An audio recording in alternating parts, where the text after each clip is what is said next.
सबैलाई हार्दिक नमस्कार।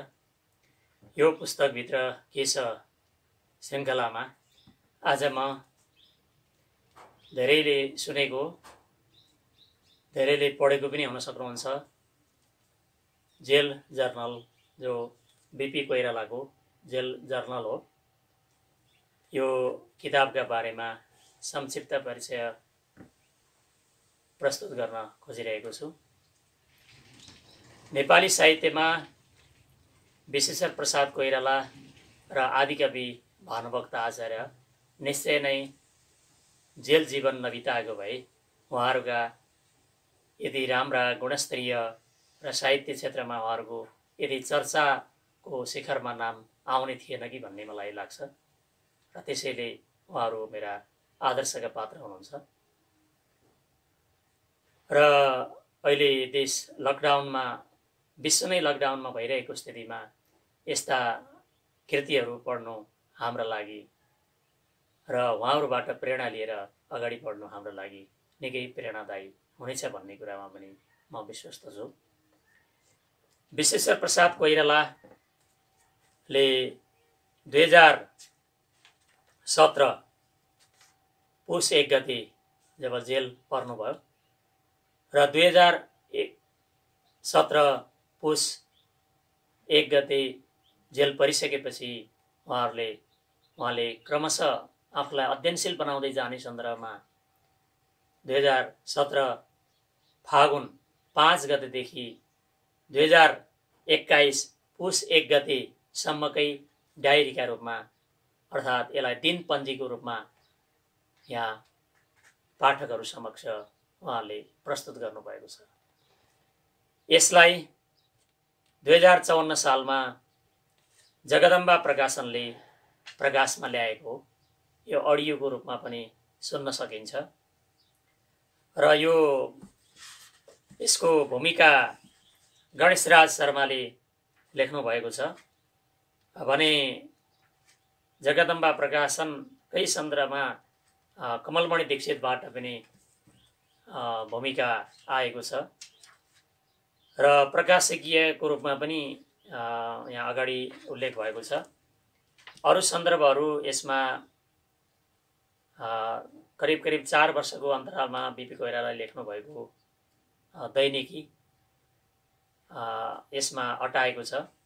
यसमा कतिपय अन्तमा कतिपय यहाँ रहेका पत्रहरू र कतिपय सन्दर्भ यससँग जोडिने सन्दर्भहरू पनि सङ्केतको रूपमा यहाँ राखिएका छन्।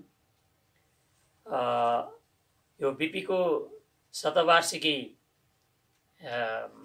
मनाउने सन्दर्भमा उहाँका बारेमा धेरै अध्ययन अनुसन्धान भए।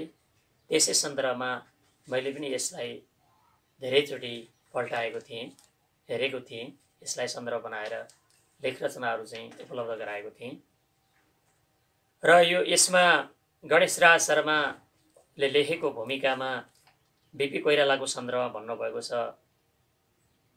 2033 सालमा सुन्दरी जेलमा पुनः थुनामा पर्दा उहाँलाई 22 दिनसम्म गोर्खापत्र राइजिङ नेपाल बाहेक कागजको एउटा पाना पनि दिएको थिएन। फेरि सुन्दरी जेल पनि अर्को आएको छ, त्यसमा पनि केही कुराहरू चाहिँ उल्लेख गर्नुभएको छ। यो सुन्दरी जेलभन्दा पहिलो चाहिँ जेलको यो डायरी हो र यहाँ कमलमणि दीक्षितले न निष्कर्ष न भूमिका भन्ने शीर्षकमा उहाँलाई सबै कुरा नलुकाइकन उहाँले लेख्नुहुन्थ्यो भन्नेमा इमान्दारी लेखकको रूपमा उहाँले औँल्याउनु भएको छ।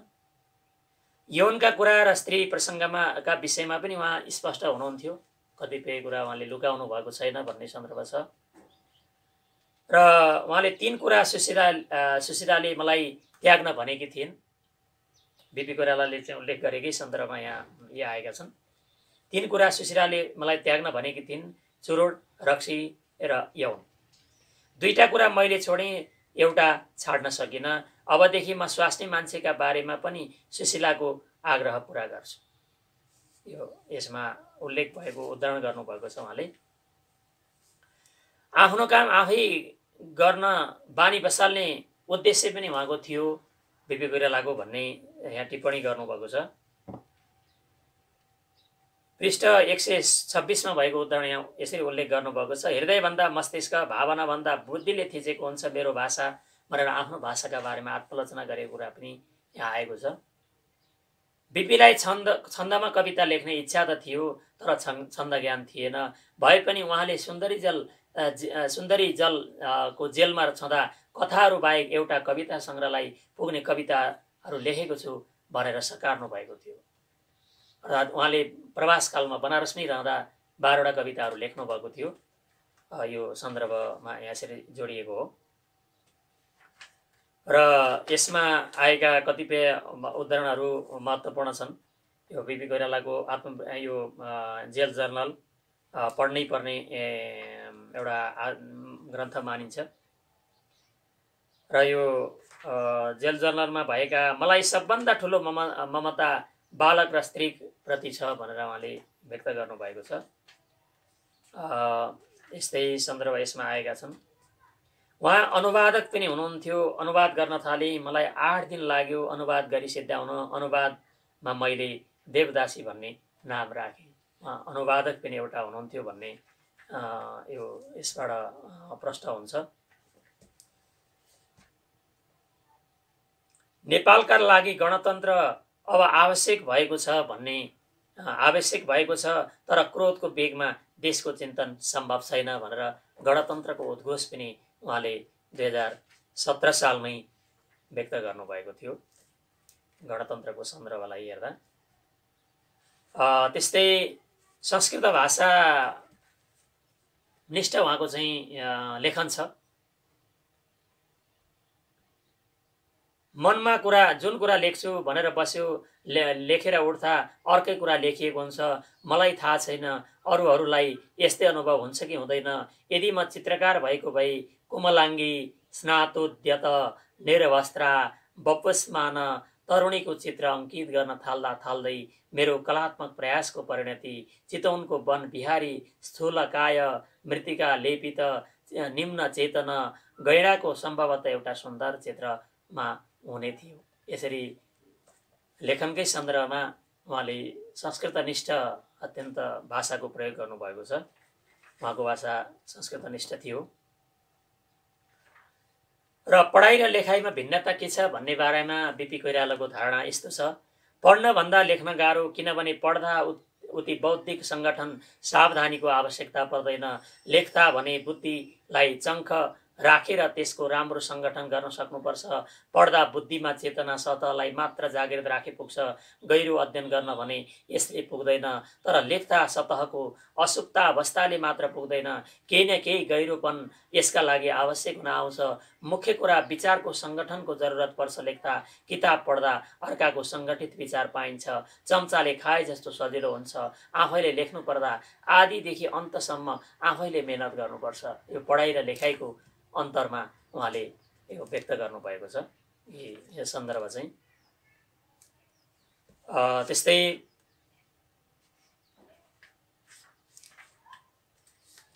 उहाँले भोलिदेखि नियमपूर्वक लेख्ने काम गर्नु पर्यो। त्यसै जेल जीवन बर्बाद भयो। 1 वर्ष सानो अवधि होइन, त्यसै खेर गयो। उहाँले जेलमा परिसकेपछि 1 वर्षसम्म अध्ययन मात्रै गर्नुभयो, तर लेख्नु भएन। नलेखिकन त्यो बितेको 1 वर्षलाई उहाँले खेर गएको अनुभूति गरेर उहाँले अब म लेख्न थाल्छु भन्ने सन्दर्भ यसरी जोड्नु भएको हो। उहाँ आजकल बिहान 4 बजे उठ्ने गरेको छु। उहाँ बिहान नित्य 4 बजे उठ्नुहुन्थ्यो। यो उठ्ने बानी पनि उहाँको यो 4 बजे उठ्ने बानी एउटा राम्रै छ बानीमा। र उहाँले यौन र योगलाई एउटै जस्तो उहाँले तुलना गर्नुभएको छ। यौन र योग मेरो अन्तर्दृष्टिमा एउटा ध्वनि उत्पन्न गराउँछन्। मानव दुवै एउटै तत्त्व हुन् अथवा यौनकै अर्को अभिव्यक्ति योग हो। योगको जरो कताबाट अन्ततः यौनमा पुगेको हुन्छ जस्तो मलाई लाग्छ। उहाँको एउटा निजी विचार हो यो चाहिँ। यौन र योगलाई जोड्ने यौन मनोविज्ञान भएको कारणले पनि उहाँको यस्तो आएको होला। उहाँ शिक्षक पनि भएर केही समय पढाउनु भयो। लुगा धोएँ, स्त्री गरेँ, आजदेखि जगमान सीमालाई पढाउन थालेको छु। आफूले दिनभरि पढेको कुरा उसलाई बताउने गर्छु। पढेको कुरा बाँड्नुहुन्छ भन्न लागेको छ। त्यसो गर्नाले विचारलाई सङ्गठित गर्न मलाई सजिलो पर्ला जस्तो लाग्छ।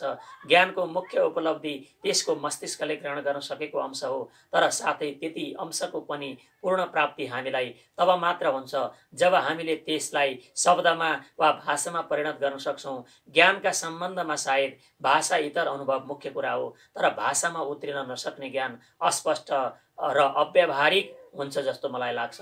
त्यसो हुनाले जगमान सीमालाई पढाउने प्रयासमा म आफ्नो ज्ञानलाई मूर्त रूप दिन सकुला कि भनेर उहाँले यो पढाइको जसरी पढाउँदै गयो ज्ञानको द्वार खुल्दै जान्छ भन्ने सन्दर्भमा पनि यहाँ यसरी चाहिँ जोड्नु भएको हो।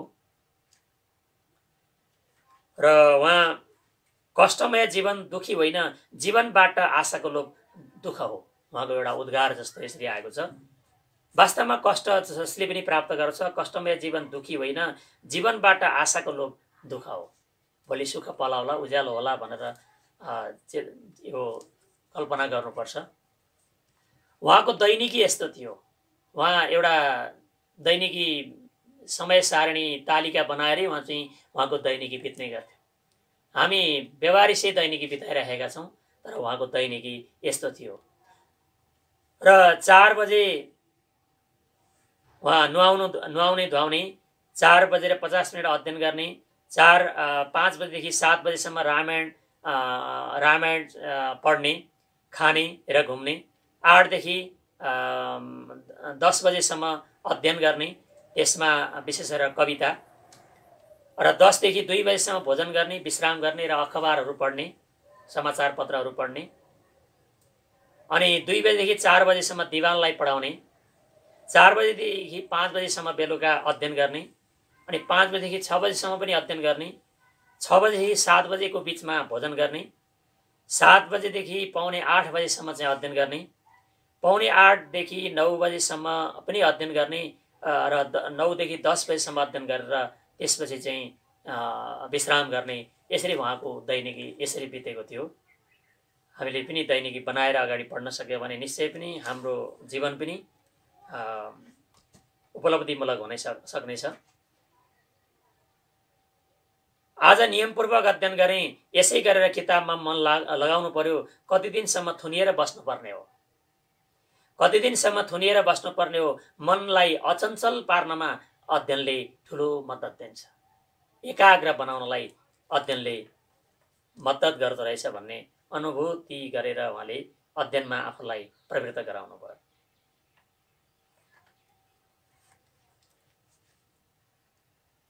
र यसरी चाहिँ अध्ययन गर्दै जाँदा उहाँको हिन्दी रामायणको पारायण सिद्ध्याएर मूल ग्रन्थको पाठ गर्ने मेरो विचार छ, र यसको केही श्लोकहरूलाई पनि कण्ठ गर्ने मेरो आफ्नो भाषाको सुधार र त्यसमा सशक्तता ल्याउनका लागि संस्कृत ग्रन्थहरूको अध्ययन मेरा लागि जरुरी छ।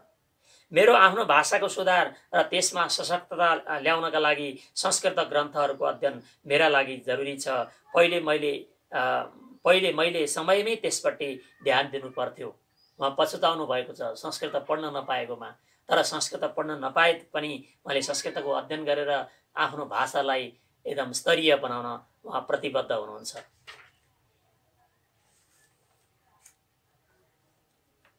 अब यस्तै सन्दर्भमा अरू पनि यहाँ उदाहरणहरू महत्त्वपूर्ण छन्। हामीले आत्मालोचना गर्न चाहँदैनौँ। आत्मालोचनाले आफूलाई तिखार्छ, उज्यालो बनाउँछ र शिखर चढाउँछ। उहाँले यसरी आत्मालोचना गर्नुभएको छ आफूलाई।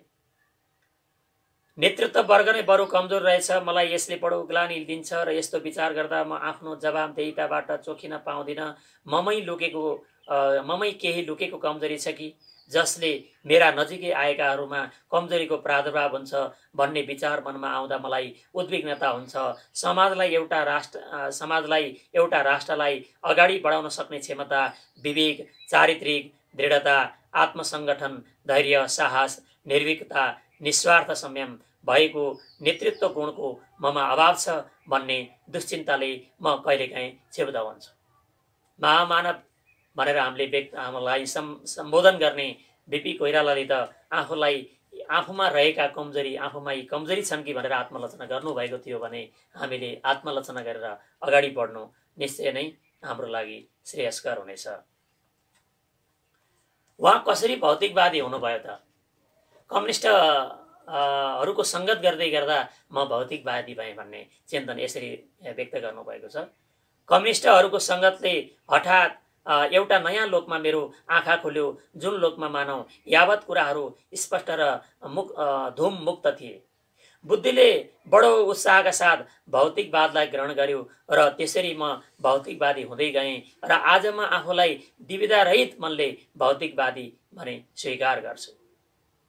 तर भौतिकवादी भए तापनि सायद म संस्कारबाट मुक्त हुन नसकेर हो या अरू कुनै कारणवशबाट होस् मेरो प्रवृत्ति आध्यात्मिकै छ। म आत्मवादी छैन, तर आध्यात्मिक प्रवृत्तिको निश्चय छु भनेर उहाँले आफूलाई अध्यात्मप्रति पनि झुकाव रहेको व्यक्त गर्नुभएको छ।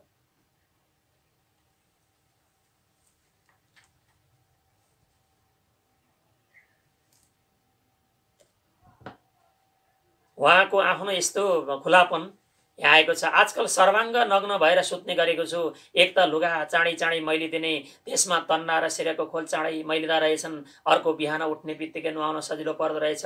नाङ्गै सुत्ने गरेकोले सायद स्वास्थ्यमा पनि राम्रो असर पार्छ। उहाँको एउटा व्यक्तिगत चिन्तन हो। र उहाँले घोक्ने लायक केही विक्रमोर्वशीय जुन नाटक हो, संस्कृतको नाटक, या विशेष रूपले घोक्न लायक केही छ भनेर हो कि मेरो नेपाली भाषालाई सुधार्नका लागि जति सक्यो संस्कृतका श्लोक र वाक्यावलीहरू कण्ठस्थ गर्न सके उति असल हुन्छ भन्ने ठानेर पढ्दैछु भनेर उहाँले यो व्यक्त गर्नुभएको छ। यो पंक्तिहरू, असम्मानको जीवनभन्दा सम्मानयुक्त मृत्यु हामीलाई मनपर्छ। असम्मानको जीवनभन्दा सम्मानयुक्त मृत्यु हामीलाई मनपर्छ। उहाँको पनि यो अर्को उदाहरण हो जो हाम्रा लागि प्रेरणादायी छ। बेलुका उपवास बसे, एक छाक लङ्घन गरेको खण्डमा स्वास्थ्य ठिक रहला भन्ने लागेको छ। अर्थात् एक छाक दुई छाक हामी उपवास बस्यौँ, नखाइकन बस्यौँ भने पनि हाम्रो स्वास्थ्य ठिक रहन्छ भन्ने उहाँको पनि यो आध्यात्मिक धारणाप्रति झुकाव यसले पनि पुष्टि गर्छ। उहाँ सधैँ नुहाउनुहुन्थ्यो। नुहाउँदाको उहाँको फाइदा के छ यहाँ व्यक्त गर्नुभएको छ। बिहान नुहाउने बानीले मलाई फाइदा गरेको छ। प्रत्यक्ष फाइदा त रुगाखोकी जसले मलाई हमेसा परेशान गरिरहन्थ्यो, रुगाखोकीले म बिरामी नभएकोले प्रमाणित गरेको छ। दिनदिनै बिहान उहाँ रुगाखोकीले ग्रस्त बनाउँथ्यो, तर सधैँ नुहाउने गर्नाले उहाँ रुगाखोकीबाट निको भएको, रुगाखोकी नलागेको उहाँलाई यो कुराले प्रमाणित गरेको छ। स्फूर्ति पनि आउँछ बिहान नुहाउँदा र लाग्छ कमसेकम दिनको प्रारम्भ राम्ररी भइरहेको छ। सायद यो भावना संस्कार जनित होस्। उहाँले यसरी बिहान नुहाउँदै गरेको सन्दर्भलाई नुहाउनु पनि ठिक हो भन्ने सन्दर्भ यसरी राख्नु भएको छ। वास्तवमा हामी बुढो हुनु भनेको हाम्रो मनस्थिति बुढो हुनु हो। म छिप्पिनु भनेको अनुभव प्राप्त गर्नु भनेको घटनाका प्रति कौतुकमय नहुनु हो भन्ने ठान्छु। वृद्धावस्थाको एक लक्षण कौतुकहीन हुनु हो, एक प्रकारको उदासीनताबाट घेरिनु हो। यदि उदासीनता आयो, कौतुकहीन भइयो भने, कुनै प्रति घटनाप्रति चासो राख्न छाडियो भने वास्तवमा हामी युवा अवस्था किशोर अवस्थामा पनि बुढो हुन सक्छौँ। उनीहरूले बुढो प्रवृत्ति मनमा ल्याउनु हुँदैन भन्ने सन्दर्भ यसरी आएका छन्। र यस्तै आफ्नो भविष्य एकदम अन्धकार भए पनि मैले यस्तो कुनै काम गर्नु हुँदैन जसले मेरा सन्तानहरूको भविष्य बिग्रियोस्। उहाँ अत्यन्त सचेत हुनुहुन्छ। आफ्नो भविष्य एकदम अन्धकार भए पनि मैले यस्तो कुनै काम गर्न हुँदैन जसले मेरा सन्तानहरूको भविष्य बिग्रियोस् या उनीहरूको इज्जतमा केही धक्का लागोस्। यदि मबाट अहिले केही कमजोरीको काम हुन गयो भने म त बिग्रेँ, मैले उनीहरूलाई छोडेर जाने, उत्तराधिकारको सम्पत्ति, इज्जत र मर्यादालाई पनि नष्ट गरेर जानेछु। तसर्थ जे भए पनि मृत्युलाई अँगालेर पनि मैले नैतिकतालाई छाड्नु हुँदैन। मैले आफूलाई भाँचिन दिनुहुन्न। यो उहाँका उद्गारहरू हुन् जो महत्त्वपूर्ण छन्। यो बीपी कोइरालाको यो जेल जर्नल जुन 4 वर्षको अन्तरालमा 2017 देखि 2021 सम्मको अवधिमा लेखिएको यो जेल जर्नल जसले पढ्नु भएको छैन, पढेर पनि मनन गर्नुभएको छैन, उहाँहरूले मनन गरिदिनु होला। यो अहिलेको जुन यो हामी जेलमा आफ्नै घरमा जेलमा बसेको जस्तो अनुभूति गरिरहनुभएका पाठक श्रोता तथा दर्शक महानुभावहरूले यसलाई श्रव्य दृश्यकै रूपमा पनि हेर्न सकिनेछ। यो सम्पूर्ण ग्रन्थ लाई हेरिदिनु होला, पढिदिनु होला र आफूलाई अध्ययनशील बनाउनु भयो भने निश्चय नै हामीभित्रको एउटा संस्कार अध्ययनशीलताले नकारात्मक प्रवृत्तितिर हामीलाई डोराउने छैन। खाली दिमाग शैतानका घर भन्ने जुन उखान छ, त्यो शैतान हामीभित्र पस्ने छैन। हामीमा केही न केही नकारात्मक भावनाहरू जे जति छन् ती सबै निष्कासन हुनेछन्। हामीमा सकारात्मक भावनाको उदय हुनेछ। यो अनुरोध गर्दै यहाँहरूसँग म बिदा चाहन्छु। धन्यवाद।